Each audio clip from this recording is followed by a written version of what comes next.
À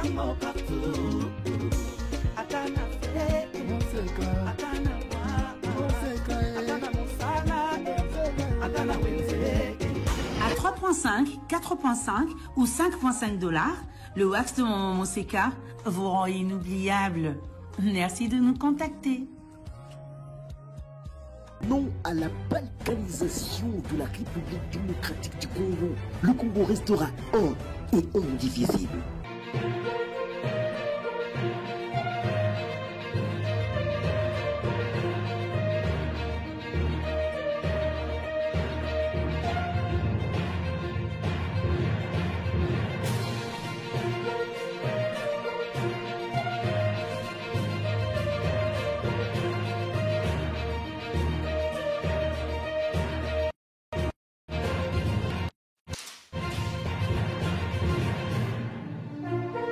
Bon week-end à tous, merci de regarder Politikon, la télé qui vous ressemble. On reprend la parole, parce qu'évidemment, on avait totalement clos un sujet ici chez nous. L'affaire dite de la parcelle située au numéro 43 de l'avenue Chouapa, qui oppose un sujet nigérian à un membre de la famille présidentielle. Vous avez été nombreux à suivre ces feuilletons ici, les uns contre les autres. Nous avions accordé la parole à tout le monde. Et parce que ce n'est pas notre domaine, nous sommes essentiellement politiques ici, nous avions décidé de ne plus jamais accorder la parole aux protagonistes jusqu'à ce qu'il y ait des nouveaux éléments dans le dossier. Ah oui, des nouveaux éléments, il y en a maintenant. Depuis hier soir, des images nous sont parvenues. Le Nigérian qui occupait la parcelle a été déguerpi par des éléments de la garde républicaine. Ses avocats, sa famille, crient à l'arbitraire. Ils auront la parole, eux aussi. Pour l'instant, c'est d'abord Maître Oscar Moubiaï, avocat de Madame Denise Marthe Kassalou, qui s'est présentée ici comme étant nièce directe de Maman Marthe Kassalou, la mère biologique du président. Maître Oscar Moubiaï, bienvenue chez nous. Merci, monsieur le journaliste. Question directe. Vous avez fait usage de la force, c'est ça? Non, pas du tout. Nous voulons assurer l'opinion tant nationale qu'internationale que depuis l'arrivée de M. Tshisekedi au pouvoir, c'est la démocratie, c'est l'état de droit en marche. Et c'est pour ça que nous avons créé une ASBEL appelée État de droit en marche. Et nous ne parlons pas de n'importe quelle famille ici, nous parlons de la famille de Feu Etienne Tshisekedi Wamulumba, qui a fait de l'état de droit, en tout cas, tout son combat. Toute sa vie n'a été que pour le retour à un état de droit. Et donc, les personnes dont vous parlez, quand vous dites famille Tshisekedi, c'est que vous parlez de gens qui sont nés, grandis, élevés dans un état de droit. Et donc, ils ne recourent pas à l'arbitraire. Il y a eu des éléments nouveaux dans ce dossier, oui. Évidemment, des images qui font en ce moment le tour du web, des militaires de la garde républicaine qui ont été envoyés pour déguerpir un sujet nigérian qui occupe la parcelle dont on évoquait tout à l'heure, situé au numéro 43 avenue Chouapa. Pourquoi la garde républicaine elle a exécuté cet ordre sur base de quels documents? Très bien, bonne question. Mais avant de vous y répondre, il faut que l'on comprenne très bien.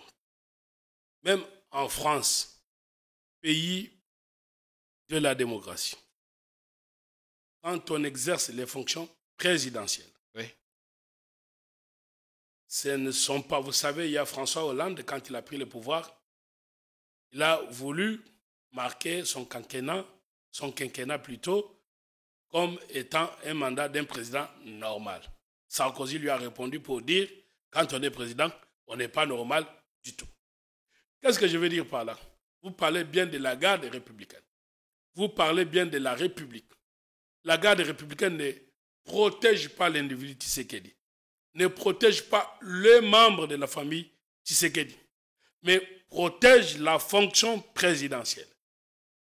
Pensez-vous que, comme vous êtes là journaliste, vous apprenez qu'on a touché à votre mère, qu'on a touché à votre femme, à vos enfants, à vos frères, Pensez-vous que vous allez bien faire votre travail? La réponse est non. C'est à ce titre-là que le président de la République et tous ceux qui lui sont proches sont protégés par ce que vous appelez la garde républicaine. Parce que pour atteindre le président de la République, les déséquilibrer, on peut passer par son proche, par sa mère, par sa cousine que vous avez vue. Et en Afrique, on ne dit même pas cousine, on dit sœur. Parce que la personne que vous avez vue est la fille de la grande sœur directe de la maman, notre maman Marthe, la maman de notre chef de l'État. Pensez-vous que le chef de l'État, qui a beaucoup à faire aujourd'hui, soit à l'aise de voir les gens descendre dans la parcelle de sa tante maternelle pour la sagager ou pour la spolier? La réponse est non. L'affaire était en justice et vous avez décidé d'envoyer une cohorte, enfin, comment on va appeler ça, une escouade des éléments de la GR. Bon, déjà, on vous répond. C'est une réponse à la demande du Nigérien lui-même et de la dame que vous avez vue, c'est trémoussé ici, Madame Kanyeba. Qu'est-ce qu'elle vous a dit? Si c'est la famille présidentielle, on aurait vu même un JR. Maintenant, elle a vu les JR, il s'en plaint. Vous les avez envoyés, notamment, ils ont tout cassé là-bas d'après ce qu'on a appris. Non, mais écoutez maintenant, pour ce qui est l'essentiel maintenant, des choses. Cette dame, malgré nous produisons les pièces, elle vous dit que nous n'avons pas de pièces. Je n'entends pas trop revenir sur des choses, sur les détails.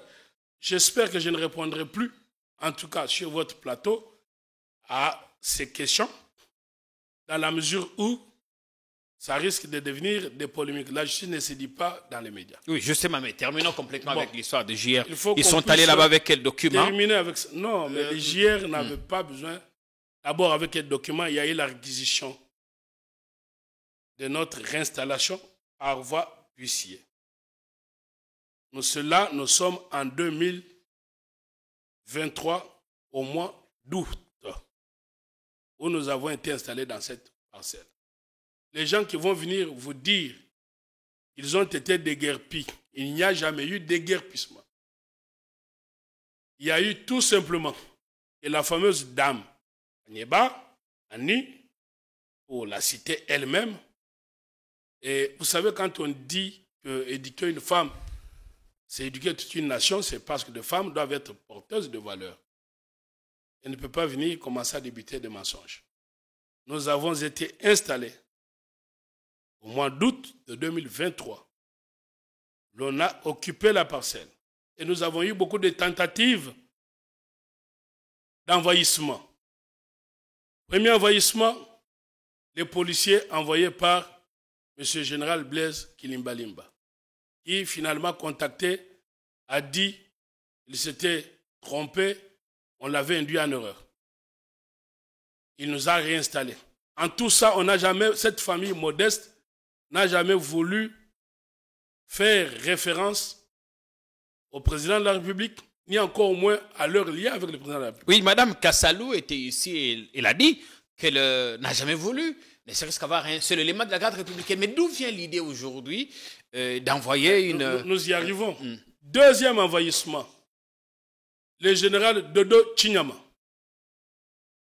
Après que le général Blaise Kilimbalimba, ayant été induit en erreur, s'est ravisé, et nous les saluons par rapport à ça, et qu'il nous ait envoyé les policiers pour continuer à sécuriser la parcelle sur une décision judiciaire. C'est Dodo Chinyama, général de la police, unité IPHI, qui va envoyer illégalement les policiers chasser les membres de la famille. Et une fois que Dodo Chinyama a fait cela, État des droits en marche, je ne suis pas allé au nom de la présidence. Je ne parle jamais de la présidence, moi. Je parle d'un État des droits en marche. Et l'État des droits en marche, c'est l'égalité de tous devant la loi. Moi, Maître Oscar, vous ne me verrez jamais revendiquer un droit quand on n'en a pas. Et je ne tiens pas compte de la personne. Parce qu'attention, en violation d'un droit de quelqu'un, de personne, Oui. ce n'est pas parce que vous êtes journaliste que vous ne pouvez pas être victime de violation de votre droit. Ce n'est pas parce que l'on est président de la République qu'on ne peut pas être victime. Dans un pays, tout le monde doit être protégé par la loi. Même Jésus avait ses frères. Un président de la République a sa famille, a sa vie privée. Et donc, peut être victime, comme ça a été le cas. Et donc, je suis allé voir Dodo Chinyama en personne. Je lui ai dit qu'il a été induit en erreur, parce que d'ailleurs, ce n'était pas de sa compétence. Il a retiré ses policiers. Et nous avons réoccupé la parcelle. Nous sommes en décembre. C'est alors que la même dame qui est passée ici, qui vous dit des choses, mais c'est contredit parce que la vérité est têtue. Elle vous a dit que le 23 décembre, à l'auditorat, mais le 23 décembre, c'est le jour où je suis séquestré dans la parcelle parce que j'ai apporté avec mon chauffeur la ration au gardien qui gardait notre parcelle. Il n'y avait pas de garde présidentielle. Il se demande pourquoi, comment expliquer que l'avocat s'amène sur le lieu querellé pour l'exécution d'un jugement. Ils n'ont pas seulement des bons juristes. Il ne suffit pas d'être avocat, mais pour être avocat, il faut d'abord être juriste et bon. Et quand on est avocat, on doit être bon. Aucune loi, un avocat parle chez bas de loi, il vous amène la loi qui m'interdit d'aller voir mes clients. Il m'indique la loi qui m'interdit de assurer la défense des droits de mes clients. Il n'y en a aucune. Entre parenthèses, je vous dis que je viens du Conseil d'État où je venais d'attaquer dans leur, manœuvre frauduleuse. Parce que cette famille des Nigériens n'était pas soutenue seulement que par des avocats, mais des magistrats, des généraux. Ils l'ont dit eux-mêmes. Donc c'est le jour où j'étais enlevé dans cette parcelle-là. Ils vous ont dit qu'il a menti. D'abord, il est né en 1960, alors que sur ses papiers d'avocat en France, il est né en 1969. Oui. Bon, même si j'ai pris les cheveux blancs, je ne suis pas né quand même en 1960. Et puis, et même qui disent que je ne suis pas avocat, mais ils vous disent que sur ses papiers d'avocat en France. Donc, je viens d'un pays où la tricherie, si elle peut exister, mais ce n'est pas au point qu'on se dise avocat sans lettre. Donc, de Kinshasa, de l'endroit où vous vous trouvez, vous tapez sur Internet comment arriver au cabinet de Maître Moubiaï. On vous donne, si vous êtes à pied, si vous êtes à vélo, en voiture ou en avion, selon votre mode de transport, on vous dit le temps que vous mettrez pour arriver à mon cabinet, il est officiel, il est à Lille, c'est vérifiable. Et donc, à propos de cela, après avoir été enlevé, parce qu'il était soutenu par l'auditorat, vous comprenez pourquoi le général Chinyama n'a jamais été inquiété dans son arbitraire, alors qu'il y a une plainte contre lui à l'auditorat. Donc, ils étaient soutenus par le général Mouaou et le colonel Rajab. Heureusement, il y a l'auditeur supérieur là-bas, à Songo, qui avait déjà été saisi de la plainte de notre part, qui a demandé à la capitaine magistrat Sandrine, il dit non, vous ne pouvez pas interpeller un avocat, et comme cela, sans aucune procédure. C'est comme ça que je n'ai pas été auditionné, comme la dame le dit. Ils ont pourtant amené ici un PV ou... Pas de mon audition. Ils ont amené la lettre de leur plainte, rédigée le 23 décembre, à 15h. Mon enlèvement a eu lieu à 15h. Alors, Bon, maintenant, ce qui est important en droit, c'est leur fameuse plainte. Allez-y à l'auditorat. Les faits qui ont été imputés à ma personne ont été classés sans suite. Ils ont dit ici que vous êtes activement recherché. Je suis devant vous. Vous dites même que vous avez été ce matin au Conseil d'État. J'étais au Conseil d'État ce matin, ils ne sont pas venus. C'est vérifiable. Ils ont dit que là, au Conseil d'État, vous y avez été condamné vous-même à 3 ou 4 reprises. Au point que le Conseil d'État a dit qu'ils étaient fatigués de ces dossiers, qu'ils ne souhaitaient plus en parler. Au Conseil d'État, c'est ça, la justice malade. Et ici, moi, au-delà de parcelle présidence, parcelle ceci, ça, c'est eux qui mettent ces mots-là. mais l'intérêt général. Parce qu'autant qu'on va aujourd'hui spolier le bien plutôt, une veuve, la fameuse dame, Maman Céline Kapanda, son mari, M. Moukadi, décédé en 2012, Maman Kapanda, aujourd'hui décédé, ont travaillé dur pour laisser à leur enfant un bien depuis 1979. Ils disent que nous ne produisons pas les documents. Voilà l'acte de vente entre l'État congolais et M. Feu Moukadi Lusala Jimapou. Il n'y a pas de Tshisekedi là-bas. C'est M. Moukadi Lusala Jimapou. Est-ce qu'a-t-il eu le malheur d'être l'époux de maman et de la grande sœur de maman Marthe? Est-ce qu'en 79, ce monsieur achetant cette parcelle savait que sa femme allait être la tante du président de la République? Nous sommes en 73. C'est l'État congolais. Comme les gens veulent politiser le tout. Comme on dit, qui achète mal, achète double. Mais comment il a acheté mal? Est-ce que quand les Belges viennent ici aujourd'hui, ils vont commencer à reprendre toute la ville de la Gombe en disant que la zarianisation était une mesure illégale? Ils parlent du droit ou ils parlent d'autre chose. Ça s'appelle fait du prince. On n'y revient pas. Nous avons deux régimes. Et vous avez été condamné en 2013, 2014, des guerpis même. Merci beaucoup de votre question. Mais je souhaite que vous puissiez leur poser et même ces questions-là. Donc, ça, c'est une très bonne question qui permet d'éclairer l'opinion. Mais je voulais d'abord, parce qu'il n'y a pas que la famille de Maman Denise Kassalo qui en souffre. Il y a beaucoup de maisons de Barumbu, commune de Kinshasa, une partie de Kalamu. Et là, nous interpellons monsieur le ministre de la Justice, Mutamba, qui s'est mis debout pour amener une thérapie de choc à notre justice malade, pour que finalement il prenne une circulaire, parce que depuis 1973, la mesure, l'ordonnance de Mobutu, expulsant les Ouest-Africains, comme les Nigériens là, vous savez qu'il y a les Libanais, M. Gassama a été expulsé du pays. Quand vous venez dans un pays, moi je vis à l'étranger, quand vous venez dans un pays, est-ce qu'un Congolais peut aller au Nigeria, commencer à molester les policiers nigériens? Les policiers ont été molestés dans cette parcelle. Les policiers envoyés par le général Kilimbelimba ont été molestés là-bas.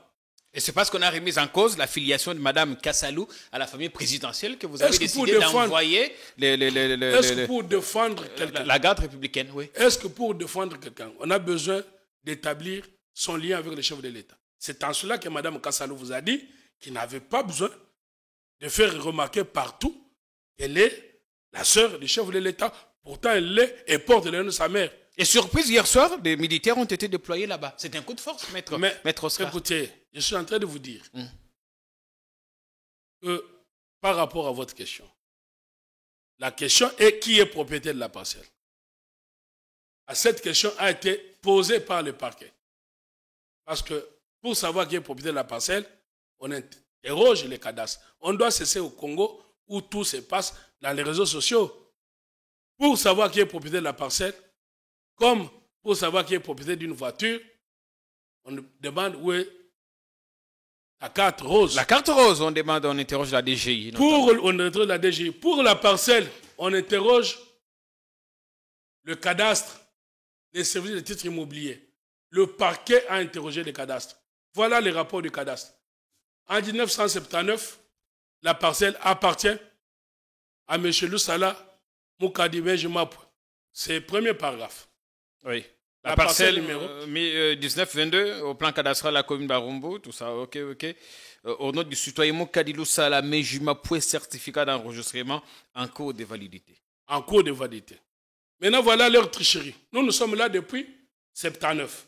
Donc, la dame a tenté de dire ici que même Mme Kassalou s'est contredit et ne comprend pas même leur propre parcelle. D'abord, Mme Kassalou a parlé de 1973. 1973, c'est le jour de l'achat de la parcelle. Vous en avez l'acte de vente.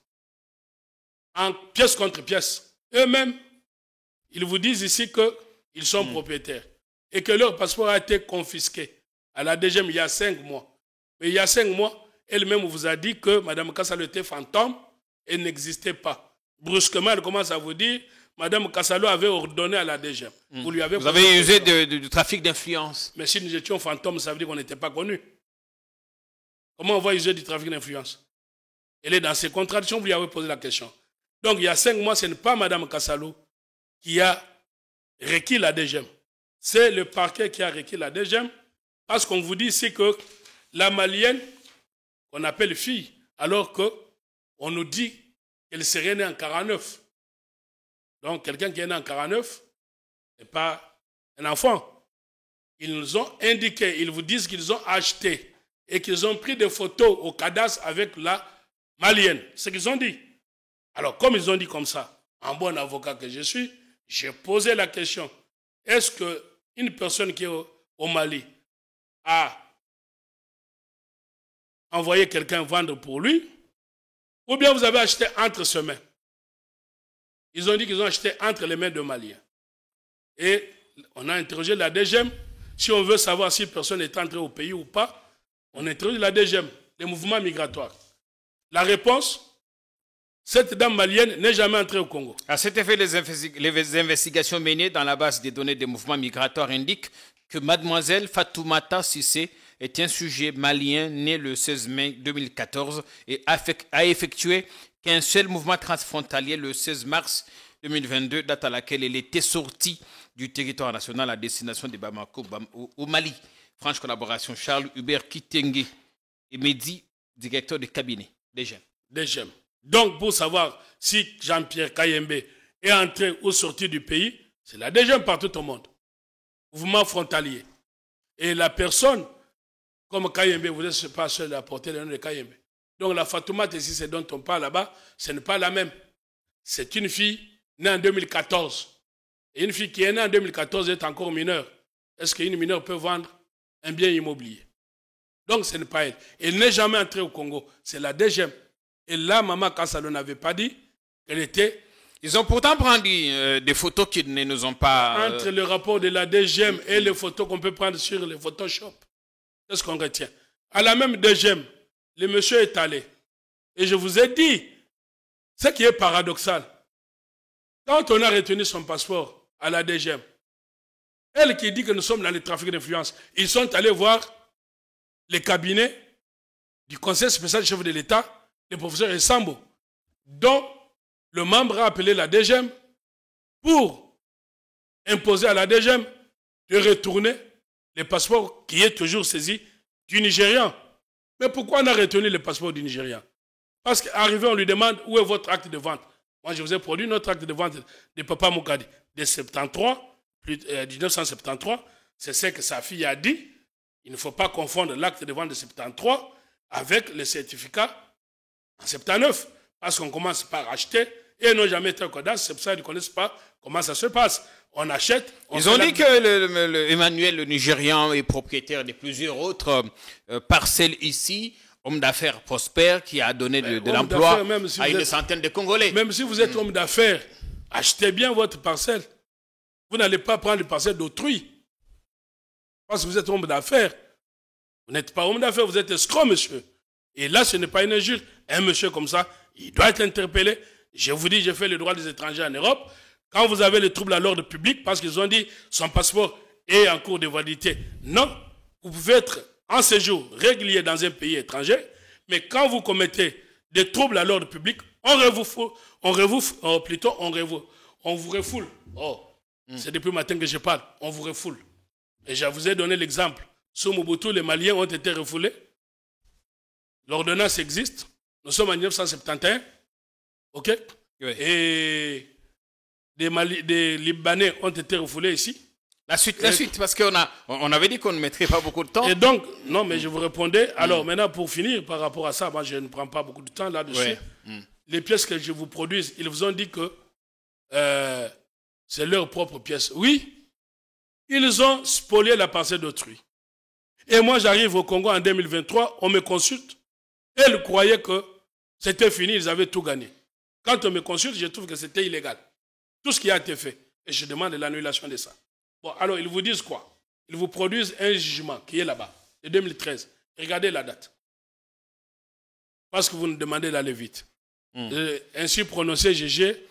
Ainsi jugé et prononcé par le tribunal de grande instance de Kinshasa-Gombe à son audience publique en matière civile au premier degré du 22 novembre 2013, à laquelle ont siégé les magistrats et tout ça. C'est ce fameux jugement. Ils brandissent. Le RC 105-921. C'est ce jugement-là. Lequel jugement dit quoi? Il ordonnait les déguerpissements de la famille, la pauvre, et qu'on annulait les certificats de 79 de M. Moukadi. On va lire, c'est important. Ordonne aux conservateurs des titres immobiliers d'Alukunga d'annuler le certificat d'enregistrement vol 172 folio 34 du 17 janvier 1979 au nom de Moukadi Loussala. On s'arrête là. Qui nous a accusés? Prenez la première page. À la première page, c'est Madame Fatouma Tassissé qui allait nous accuser. Vous avez là-bas en cause succession Aladi. Succession Aladi Cissé, domicilié. Bon, on s'arrête là, ça c'est pas important. Lac Moiro, tout ça. Ça c'est pas important. Déjà, si nous n'avions pas eu de justice malade, il n'y aurait pas eu ce jugement. C'est pour ça qu'on dit quand la justice passe, il y a la paix sociale. Dit Monsieur le Progrès général Lusamba du Parquet général. Quand la justice passe, il y a la paix sociale, il n'y aura plus de bruit. Est-ce qu'il y a le bruit? C'est parce que vous avez eu un juge malade quelque part. Pourquoi? Vous avez là, on dit, en cause succession à la décision. Oui. Mais une succession n'agit pas en justice. Une succession agit représentée par son liquidateur ou sa liquidatrice. Ce n'est pas repris là-bas. C'est déjà un motif pour le juriste, on dit un motif d'irrécevabilité. Donc ce jugement n'aurait pas dû avoir lieu. Première chose. Deuxième chose, ce jugement n'aurait pas dû avoir lieu parce que vous prenez, ce n'est pas quand même la famille Tshisekedi qui a demandé au ministre de la Justice Tambou Mwamba de prendre une circulaire pour dire qu'on ne peut pas remettre en cause la décision de Mobutu d'avoir expulsé les Ouest Africains. Ce n'est pas la famille Tshisekedi. C'est Tambou Mwamba qui l'a fait. Tambou Mwamba n'est pas du même bord politique que Tshisekedi. Et donc, c'est ce qu'on appelle le fait du prince. Un juge ne peut pas remettre en cause ce que la politique a décidé. Mais comment on arrive à ce jugement alors que cela ne peut pas se faire? Et tout juriste, tout juge sait qu'on ne remet pas en cause. Et ils ont remis en cause, car cela ne tient. Sauf que, ce qu'ils ne vous disent pas, là, vous avez un autre jugement. Et du vivant de la maman Céline Kapanda, en 2014, il y a un autre jugement qui est rendu sous RC 109-556. Il est dit ordonne à titre conservatoire la surséance à l'exécution du jugement sous RC 109-556. Voilà. Donc, leur jugement de 2013, on y a sursis. Ça veut dire qu'on ne peut pas l'exécuter jusqu'à ce que les juridictions supérieures réexaminent, parce que vous avez le principe de ce que l'on appelle double degré de juridiction. Si vous perdez le procès devant le tribunal de grande instance, qui a la compétence exclusive en matière immobilière, vous avez le droit de recours au degré d'appel à la cour d'appel. C'est pour ça qu'ils sont allés à la cour d'appel. Mais maintenant, vous verrez que leur jugement de 2013, Maman Kapanda Céline, de son vivant, quand elle a vu que son mari était condamné parce qu'il est décédé en 2012, le jugement intervient en 2013, on n'aurait pas dû déjà l'exécuter parce qu'on n'exécute pas un jugement contre les morts. Donc, il y aurait eu ce qu'on appelle reprise d'instance vis-à-vis de ses héritiers, ce qui n'a pas été fait. Maintenant, la maman va faire ce qu'on appelle tierce opposition pour contester le jugement rendu contre son feu mari. Et là, on va prendre des mesures provisoires, de dire on suspend l'exécution du jugement. C'est le tribunal de grande instance en 2014. En 2014, M. Tshisekedi n'est pas au pouvoir. OK? Et tous les éléments que je vous donne là, d'une justice malade, M. Tshisekedi n'est pas au pouvoir. Donc, quand on dit que notre justice est malade aujourd'hui, la maladie ne commence pas d'aujourd'hui. Ça commence d'il y a longtemps.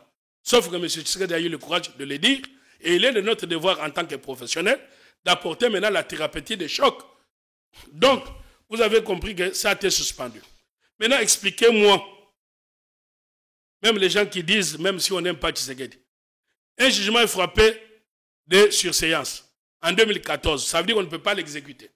Dites-moi comment on exécute ça en 2016 pour venir chasser la pauvre famille. Comment on peut exécuter un jugement en 2016 alors que ce jugement-là est frappé de surséance?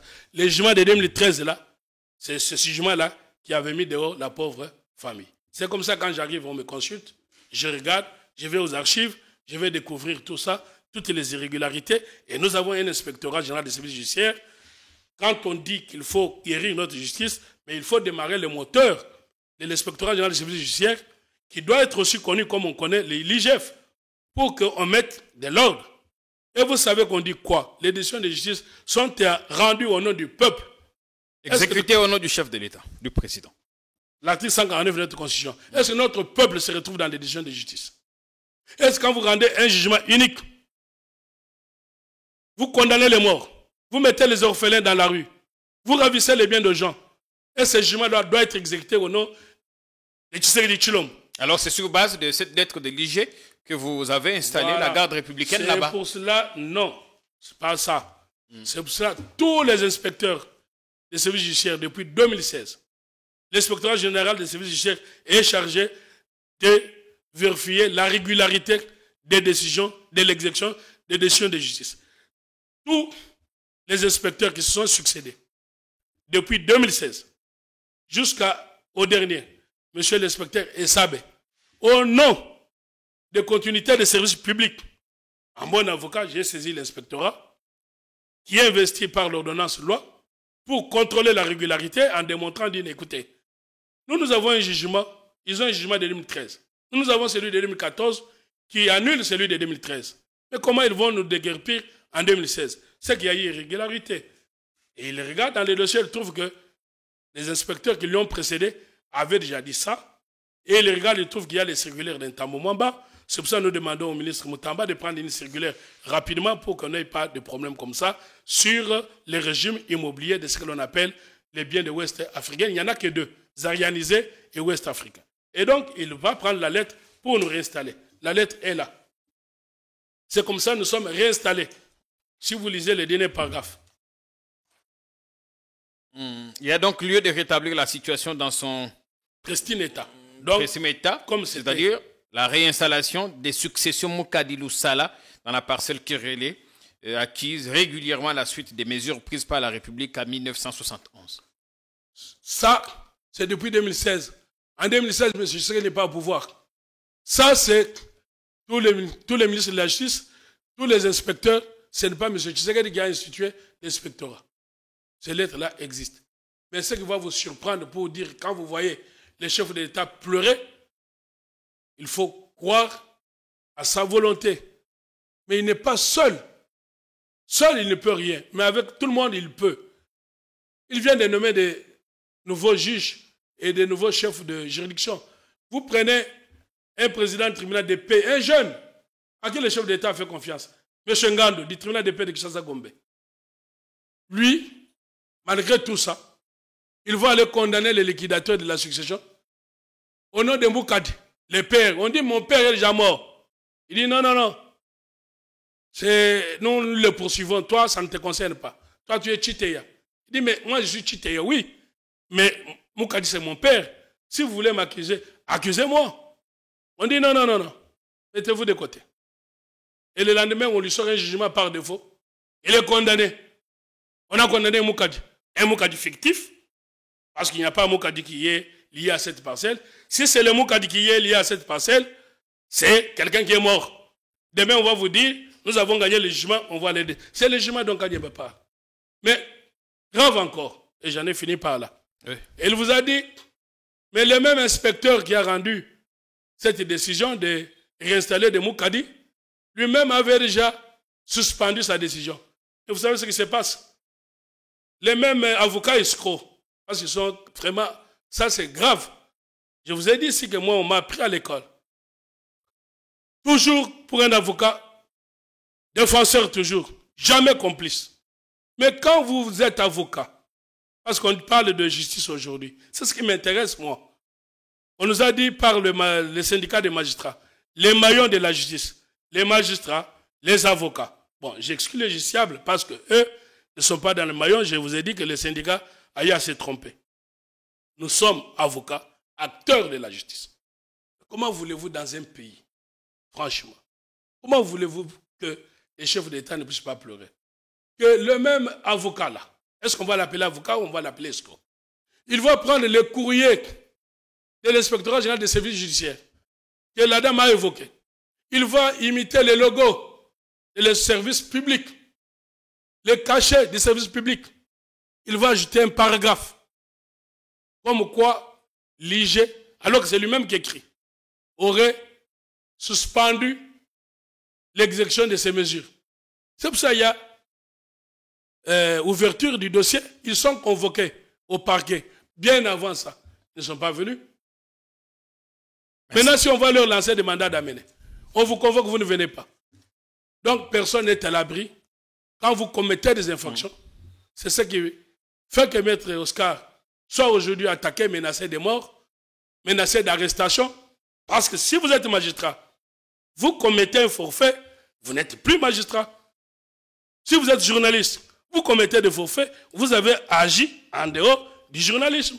Si vous êtes combattant, force du progrès de l'UDPS, si vous allez maintenant agresser les gens, non, l'UDPS, c'est un parti non violent, il ne vous a pas dit d'aller agresser les gens. Parce qu'évidemment, Maître Moussa m'a appelé, il dit, mais vous avez envoyé des militaires, vous avez envoyé des militaires, ça c'est pas Maître Mouzama, ça c'est, je vous rétorque ce que vous avez dit. Vous avez dit ici que ils ont amené presque plus de 200 éléments de la force du progrès pour chasser les policiers qui étaient là-bas. Exactement, le 23 décembre à 15h. Ça coïncide avec mon enlèvement. J'ai mon chauffeur qui a été molesté là-bas. Moi, je n'ai eu la vie sauve que le temps qu'il commence à m'agresser, j'ai rappelé un ami qui est le directeur du cabinet adjoint. Et c'est un ami avec qui j'ai eu le diplôme d'État. Même année, à la même heure. Je lui ai envoyé un texto avant qu'on me ravisse mes téléphones. Et il m'a envoyé les policiers que je ne connais pas, qui m'ont exfiltré. Vous pouvez aller au quartier Bichakou Tchakou. Les chefs du quartier étaient là. Les policiers ont été là. Les gens qui sont venus, parce que j'ai été maintenu sur l'ordre du général Mouaou, le militaire de l'auditorat militaire d'Indolo, qui sont venus m'enlever. Ils m'ont refusé d'entrer dans ma voiture. Ils m'ont mis sur la moto, comme un petit malfrat. Ils m'ont conduit à leur cachot là-bas des garnisons, mais ils ne m'ont pas mis au cachot. Ça au moins, ils m'ont respecté. Jusqu'à 18h, quand elle est venue, la magistrate, et quand elle m'a reconnu, ah, maître, comment vous êtes ici? On m'a dit, mais c'est votre général Mouaou et votre colonel Rajab. Elle dit, bon, c'est Rajab qui a dit, amenez-le à l'auditorat. Quand j'arrive à l'auditorat, je dis, alors, quel est le problème? Et donc... Ça, l'histoire, on connaît, mais maintenant, vous faites retour maintenant à l'armée. S'il vous plaît, là-dessus. C'est là qu'ils m'ont enlevé. C'est là que, finalement, ils n'ont pas été capables de justifier en quoi ils étaient propriétaires. Tous ces dossiers sont ouverts là-bas. Au niveau, ils ont dit que la dame malienne était arrivée. Elle est sur Avenue du Commerce. On est allé sur Avenue du Commerce, numéro 38. On a trouvé un monsieur au nom de Fatoumata et non pas une dame, alors qu'elle parle d'une dame. Et donc, au niveau de l'auditorat, ils ont fui en disant qu'ils sont civils. Un civil ne peut pas être arrêté à l'auditorat. Ils sont allés au parquet général. Au parquet général, on a lancé des mandats d'amener. La dame vous a dit que le Nigérian a été amené par mandat d'amener. Mais comment un magistrat peut amener quelqu'un par mandat d'amener et sans avoir convoqué les plaignants, on les libère? Comment on explique? Alors, au niveau de parquet où le procureur général Loussamba, qui a décidé, dit à son magistrat, mettez-moi ces gens au cachot et envoyez-les devant le tribunal, et celui qui a raison gagne. Mais qui intervient? Ils vont eux-mêmes, le Nigérian et la dame que vous voyez gesticuler ici, ils vont saisir le parquet général chez le procureur Vonde, qui est le supérieur du procureur Loussamba, et qui va appeler les dossiers en communication. Sans que les personnes soient entendues, on va envoyer où? Chez Ngandou, dont je vous parle, qui n'a jamais fixé les dossiers depuis mars. Mais alors qu'il a les dossiers de personnes qui ont les titres depuis 79, Ngandou leur dit non, partez, ça ne vous concerne pas. Mais là, il sort un jugement. On a fini, regardez la caméra. Aujourd'hui, vous avez amené des éléments de la garde républicaine là-bas. Parce que vous avez raison ou parce que vous revendiquez que la parcelle appartient à un membre de la famille présidentielle? Non, parce que, mais je viens de vous dire, c'est parce que il nous faut dans ce pays la force de la loi et non pas la loi de la force. Concrètement, c'est ça ce que je défends comme état de droit. Je ne me serais jamais mis debout si mes clients n'avaient pas raison. Et donc, je viens de vous démontrer. Le dernier jugement en date, il est le nôtre de 2014. Depuis, ils n'acceptent pas de venir comparaître, ils fuient. Ils vont faire, pour corriger notre justice, c'est aussi ça, ils font ce qu'on appelle donner acte. De la période qu'on cherche à les poursuivre, avant que je ne vienne, ils s'amusaient avec la famille. Depuis mon arrivée, ce n'est plus eux qui accusent.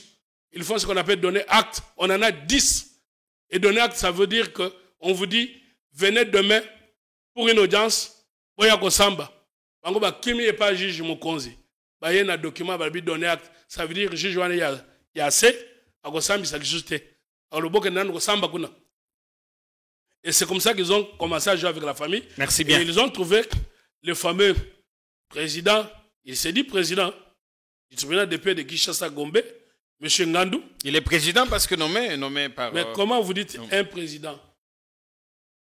Un président qui condamne est mort. En tant qu'avocat, vous devez avoir un peu d'égard en ce qui concerne...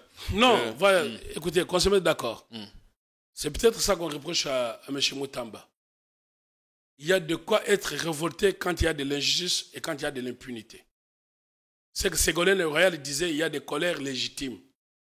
Quand moi, Maître Oscar, je me mets en colère légitime, je vois des orphelins, j'ai beaucoup de dossiers comme ça. Quand vous voyez un orphelin, à qui son père a laissé un bien, ces garçons, et j'ai rejeté dehors. Et je vous ai dit les conséquences de cela. Vous allez dire qu'il y a des colonnes. Mais quand vous ravissez le bien, des jeunes hommes à qui son père a laissé un bien, vous Merci les mettez bien. Et merci, donc, Maître Oscar. J'en ai fini par là, pour que vous voyez un peu le scandale. Je vous ai dit que vous étiez dans mon deuil. J'ai perdu un grand frère après qui je viens, qui est assassiné en Afrique du Sud, médecin de son état. Ça circulait dans tous les réseaux sociaux, à la télé. J'envoie l'avocat chez le président, parce que lui, il est M. Ngandou. Tous les dossiers là-bas, c'est lui qui gère. Les juges ne travaillent plus. Les avocats, ils les grondent. On en parle. Mais vous envoyez un monsieur qui me connaît par ailleurs, qui dit par ailleurs qu'il est mon frère. Moi, je ne lui ai pas demandé la faveur.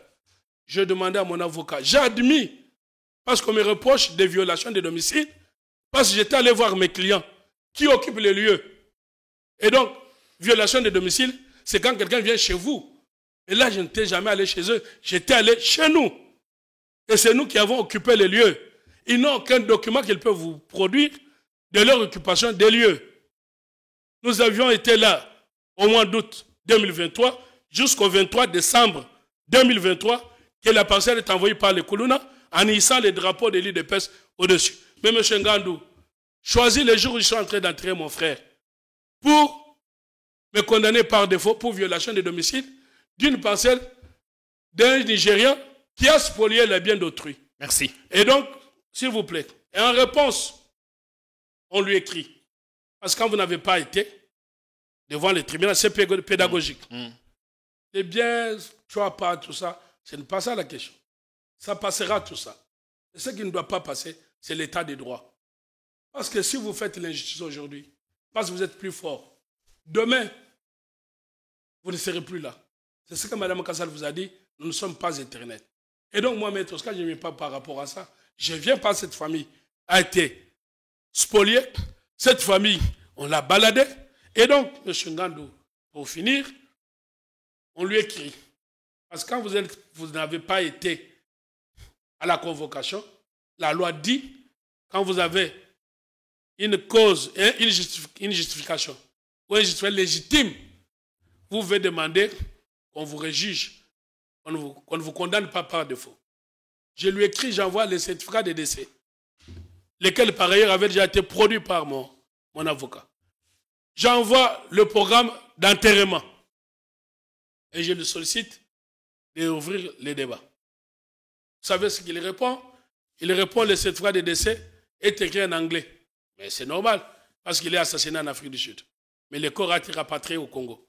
Mais j'ai annexé le programme d'enterrement, qui n'était pas en anglais. Ce président refuse en disant, non, on nous a saisi d'un certificat rédigé en anglais. Et donc, il condamne mon client avec moi par défaut. Mais il ne condamne pas mon client, il condamne le monsieur Moukadi, décédé depuis 2012. Vous allez me dire de dire que ce monsieur-là, à mes yeux, et je peux l'appeler juge. Non, ce monsieur-là n'est pas un juge. Merci et ça, bien. c'est les juges comme ça qu'il faut virer immédiatement. Et je suis heureux d'apprendre que le ministre a dit qu'il a décelé de magistrats frauduleux. Oui, qui ont été nommés, mais qui ne se retrouvent sur aucune liste des derniers tests organisés en 2022. Merci beaucoup, Maître Oscar Moubiaye. Oui, vous aviez perdu votre grand frère. Oui, nous étions là, comme aujourd'hui, on était aux côtés de notre confrère Paul Tossoa qui a perdu, lui aussi, son petit frère. Et nous souhaitons que la terre lui soit douce et légère. Bonsoir à tous.